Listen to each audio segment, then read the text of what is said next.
El último, un cuento de Haroldo Conti. Un buen día me hice un vago, así como lo oyen. No sé cuándo empezó, pero aquí me tienen, tumbado a un costado del camino esperando que pase un camión y me lleve a cualquier parte. Ustedes deben haber visto un tipo de esos desde la ventanilla de un ómnibus o del tren. Pues yo soy uno de esos exactamente y puedo asegurarles que me siento muy a gusto. Cualquiera de ustedes diría que solamente al último de los hombres se le puede ocurrir tal cosa. Soy el último de los hombres. También eso.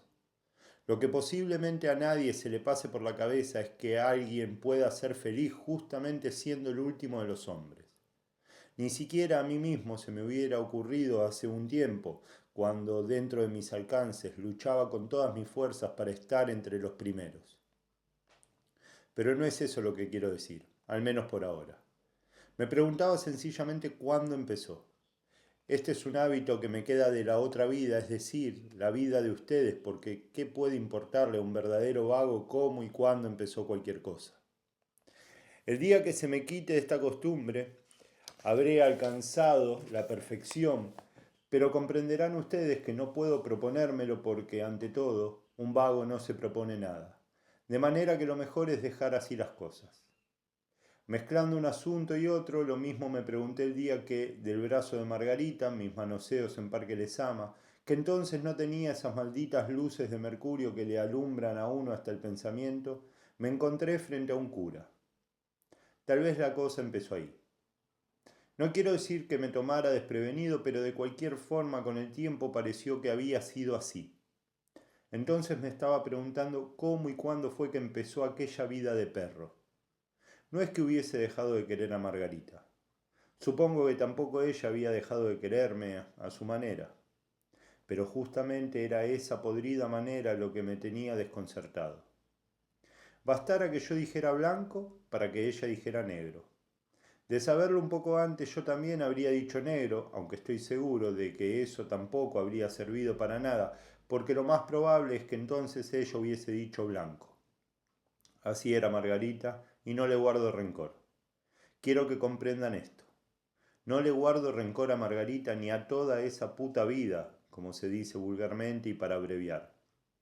En ese caso no sería un verdadero vago, si bien tampoco lo soy del todo, aunque por otro motivo, como queda dicho. ¿Me creerán ustedes si les digo que a pesar de todo conservo muy buenos recuerdos de aquel tiempo? Yo era feliz, también a mi manera, y si aquello terminó es porque no podía pasar otra cosa. Quiero decir que mis pies apuntaban en una dirección y los de ella en otra, y la tristeza habría sido seguir juntos cuando cada uno tenía su camino por delante. En cuanto a ella, es posible que a estas horas esté maldiciendo al tipo aquel que se le cruzó un día en el camino, lo cual es muy propio de Margarita. Si dejara de hacerlo, pues simplemente dejaría de ser Margarita. Eso es lo que trato de decir. Cada uno es una flecha lanzada en una dirección y no hay como dejarse llevar para acertar en el blanco, cualquiera sea. Hablando con estricta justicia, más bien fue Margarita la que se me cruzó en mi camino y no yo en el de ella. Sin embargo, estoy dispuesto a reconocer que fue una simple coincidencia. Por coincidencia tomábamos el 48 a la misma hora, por coincidencia bajábamos en la misma esquina y supongo que por coincidencia un día me atravesó una de sus piernas entre las mías. En fin, otro día la acompañé hasta la casa y por coincidencia estaba el viejo en la puerta. Cuando quise acordarme estaba adentro tomando una copita de anís y hablando de la decadencia de las costumbres, un tema, como se ve, que puede terminar en cualquier cosa. En aquel tiempo yo era hincha furioso de Estudiantes de La Plata, cosa que todavía hoy no me explico. Los domingos iba a la cancha con toda la bosta en el camioncito de los hermanos Antonelli. La bosta fue lo que dijo Margarita el primer domingo después de casados, que traté de ir a la cancha. Jugaban Estudiantes y Chacarita, lo recuerdo aunque no viene el caso. Hasta entonces la bosta habían sido los muchachos, cariñosamente.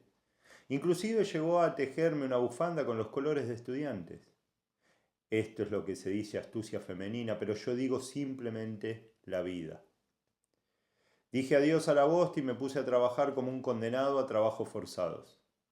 Soy un tipo optimista por naturaleza, como ustedes habrán visto, de manera que con el tiempo hasta eso le encontré el gusto. Los demás tipos, es decir, la verdadera bosta, gemían y crujían a mi alrededor. Yo en cambio pateaba alegremente la calle primero vendiendo seguros del agrícola y después caminos, esteras y carpetas de formio, coco y sisal. Los sábados me la pasaba cambiando los muebles del lugar, tapando las manchas de humedad y escuchando en todo momento los reproches y maldiciones de Margarita. Yo no escuchaba las palabras, sino simplemente la voz y por inexplicable que les parezca, esto me ponía más bien contento porque Margarita era algo vivo e intenso que me obligaba a tirar para adelante cuando los demás hacía tiempo que estaban muertos. Los domingos íbamos a comer a lo de los viejos y por la tarde veíamos la tele hasta que se nos saltaban los ojos. He oído muchas cosas contra la tele, pero yo digo que es el mejor invento de la bosta. Por de pronto era la única manera de callar a Margarita. Entonces la sentía más viva e intensa, solo que en otro sentido. Si no había manera de entendernos el resto de la semana, en aquel momento nuestros cuerpos se acercaban misteriosamente y éramos una sola y misma cosa pendientes de aquel agujero en la pared.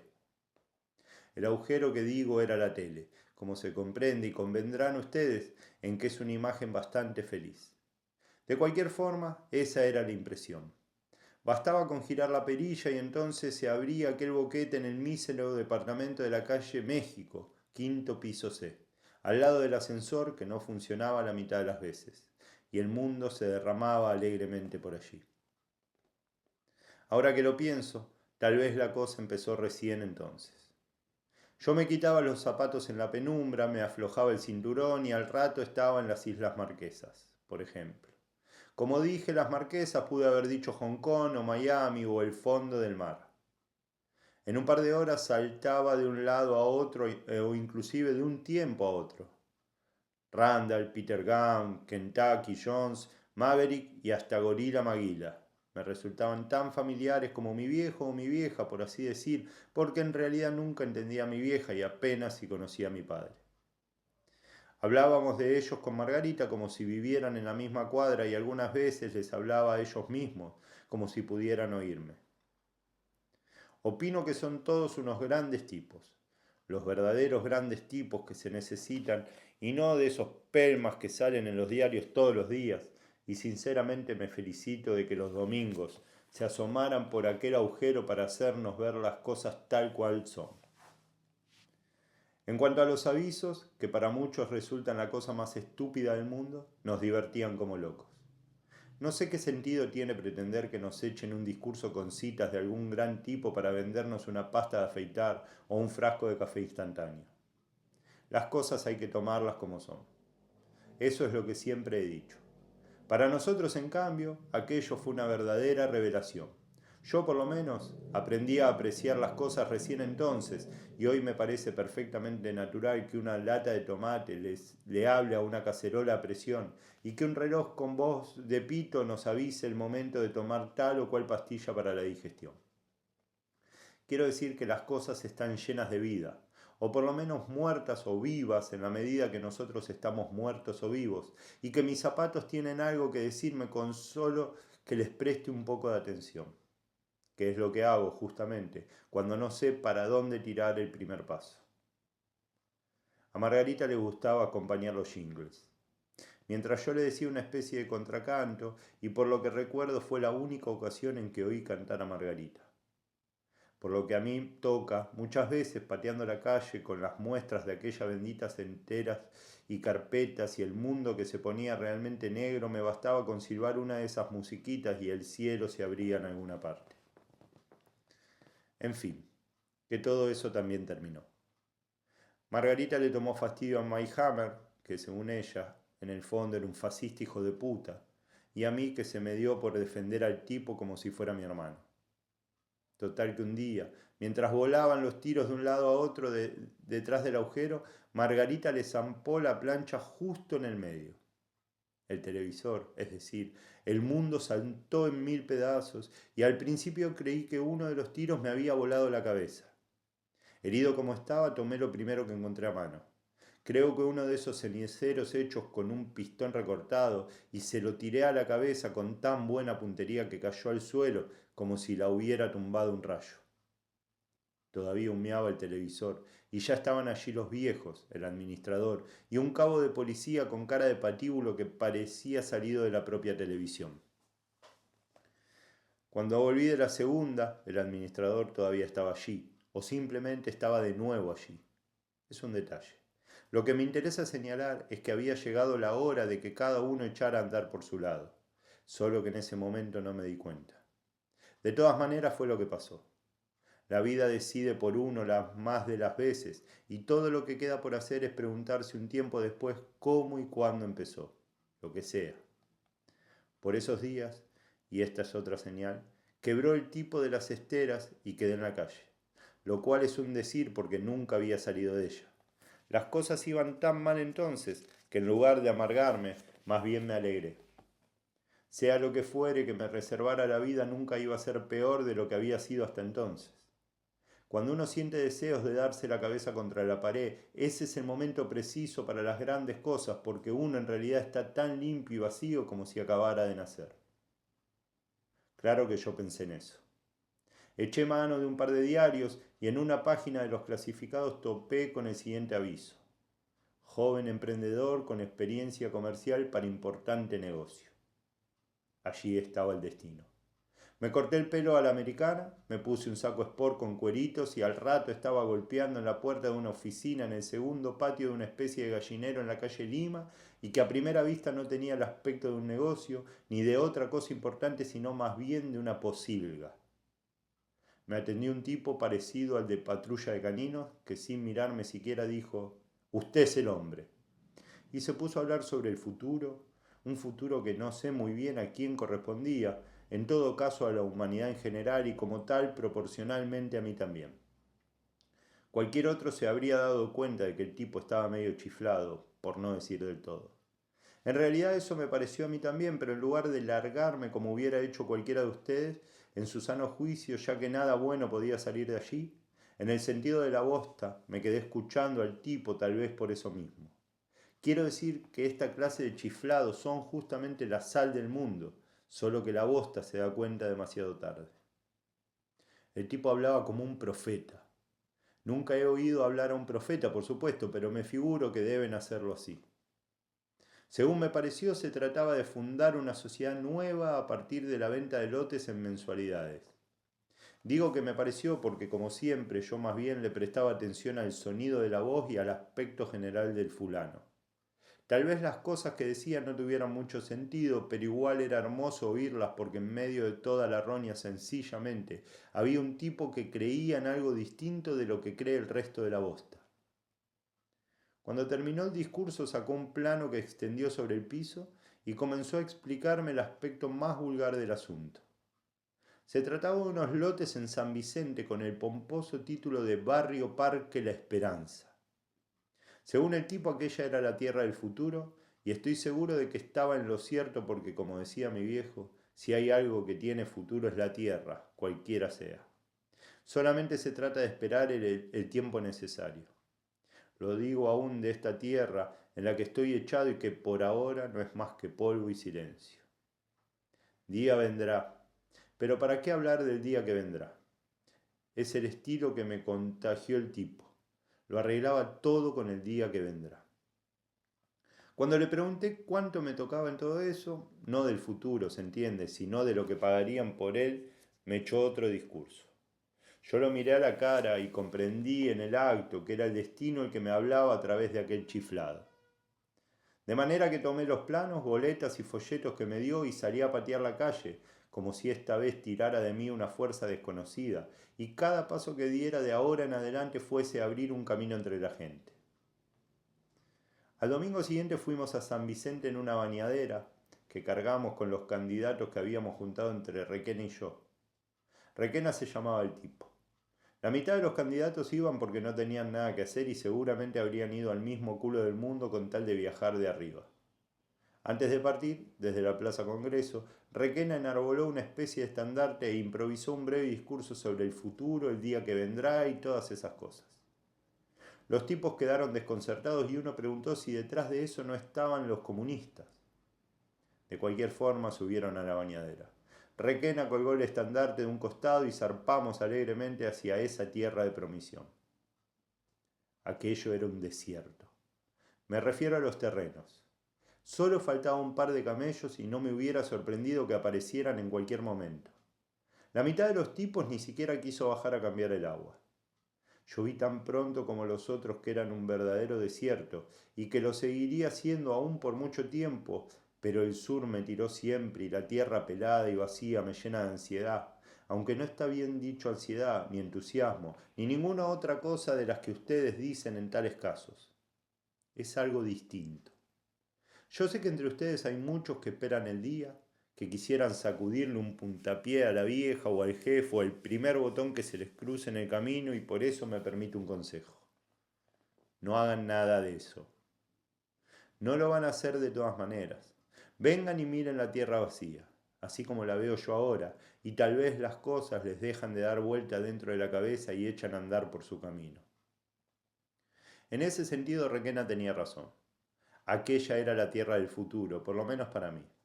De manera que eché a andar detrás del estandarte sin importarme un pito los tipos que quedaban en la bañadera. No tenían ni ojos ni oídos. Requena plantó el estandarte en medio del campo y se puso a hablar.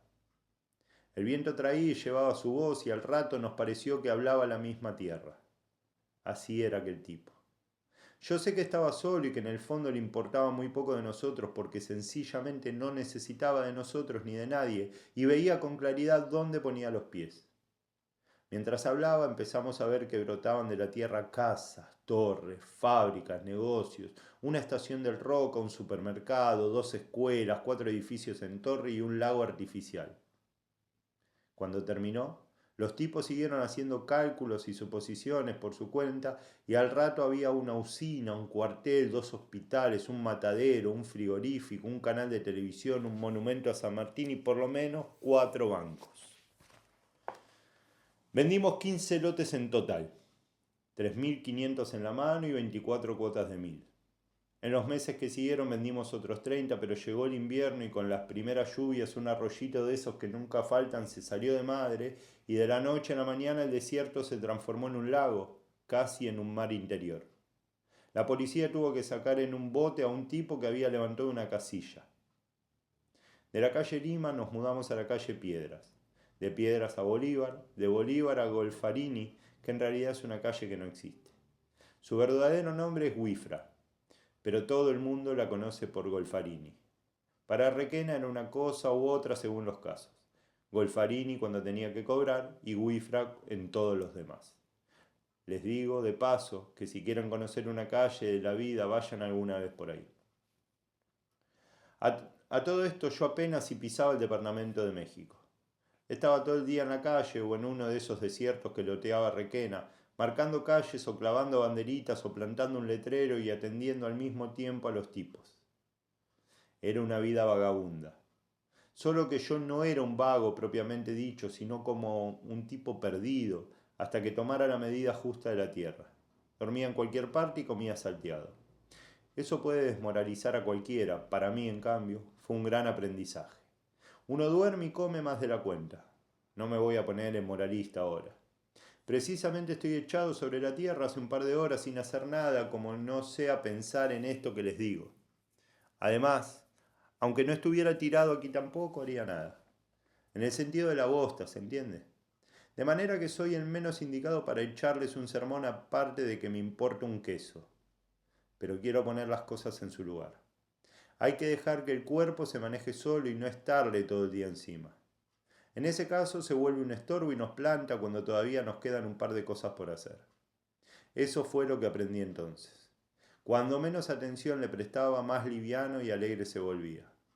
Es justo el cuerpo que necesita un vago. Las pocas veces que aparecía por mi casa para llamarla de algún modo, entraba o salía el administrador. Sigue siendo un detalle. Margarita había dado vuelta el televisor contra la pared y no se habló más del asunto. En realidad tampoco hablábamos de otra cosa. No parecía guardarme rencor, sino que se mostraba más bien solícita. Tal vez yo hubiera preferido que me regañara porque así me resultaba casi una desconocida, pero no tiene importancia.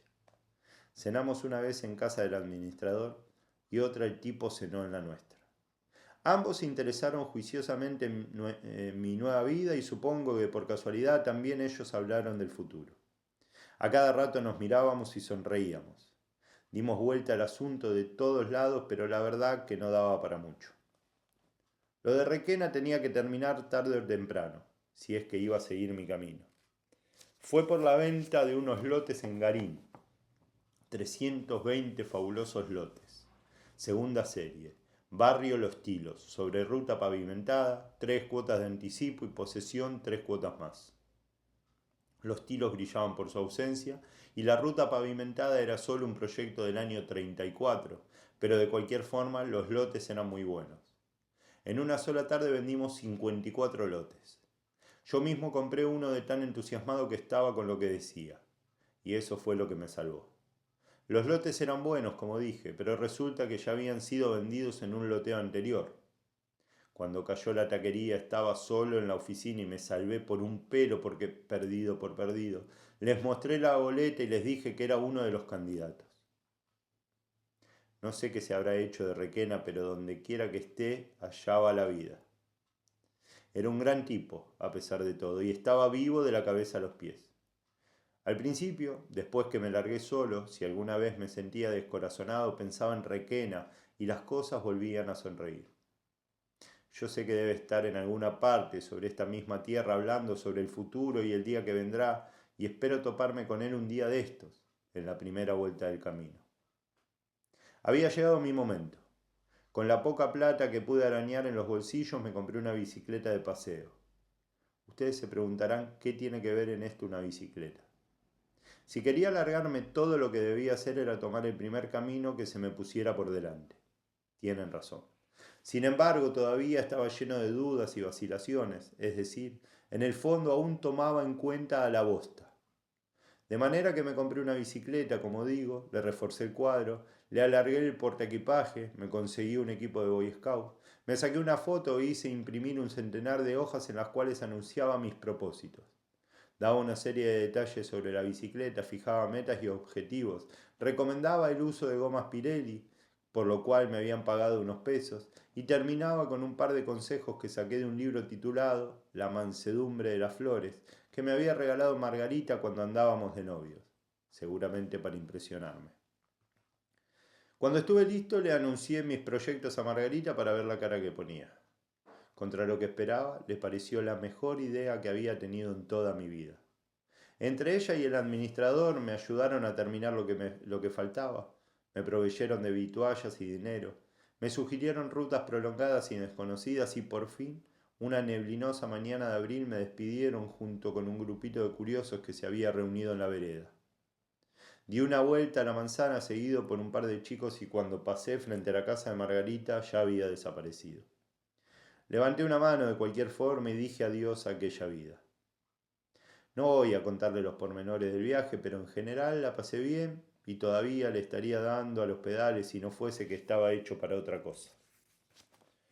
Es necesario que entiendan esto. Tengo en un gran concepto a los andarines, exploradores, raidistas y demás gente por el estilo, pero un vago es otra cosa. No establezco comparaciones. Son algo distinto simplemente. Desde afuera parece todo lo contrario. Por eso comencé yo en esa forma, porque veía las cosas desde afuera. Por un tiempo me encontré a gusto con aquella vida. La gente me trataba bien. No me tomaba muy en serio, pero estoy seguro de que más de uno habría cambiado su maldita jaula por mi bicicleta alpina. A ese le digo que todavía está a tiempo. Allá iba yo silbando y pedaleando y el mundo tiraba de mí alegremente. Hasta que un día la verdad me golpeó en la cabeza. Así de rápido y simple. Y fue el día que vi un verdadero vago tumbado al costado del camino. Estaba echado así como yo en este momento y aunque seguramente era la única persona que veía mucho tiempo, no se le movió un pelo cuando pasé junto a él arrastrando una nube de polvo. Sin embargo, me bastó mirarlo a los ojos y comprendí en el acto. Yo iba de un punto a otro. Él sencillamente estaba tumbado en el centro del mundo. Quiero decir que para mí las cosas se resolvían en distancia. Estaban más o menos lejos y yo más o menos cerca. Pero por mucho que me moviera no iban a cambiar demasiado.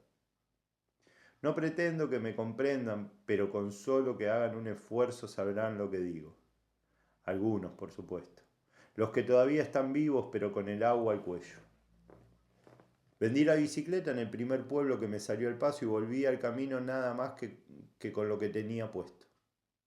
Desde ahí arranca mi verdadera historia porque en cierta forma acababa de nacer. No les voy a contar esa historia porque solo tiene sentido para un vago. Veo una nube de polvo en la punta del camino. Debe ser un camión. Solamente les digo esto. No tengo nada, de manera que tampoco tengo de qué preocuparme. Lo poco que recuerdo en los términos de ustedes, lo recuerdo como si fuera de otro y si miro para adelante, pues sencillamente no espero nada, lo cual es la mejor manera de estar preparado para lo que sea. Debiera explicar lo que entiendo por estar preparado, porque es un término más bien de ustedes, pero no vale la pena y además el camión está cerca. Es un camión, efectivamente. Mi cuerpo se pone de pie liviano y contento. Es la ventaja que les decía. Eso me tiene constantemente de buen humor o a lo sumo de un humor melancólico, lo cual me ayuda a pensar en todas estas cosas que me enseña el camino.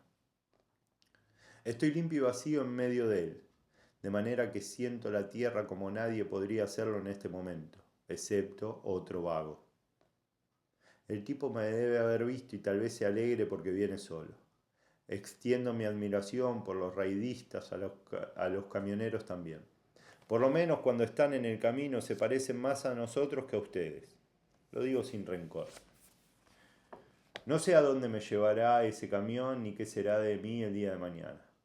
La verdad que el día de mañana no existe para mí y creo que por eso me siento vivo.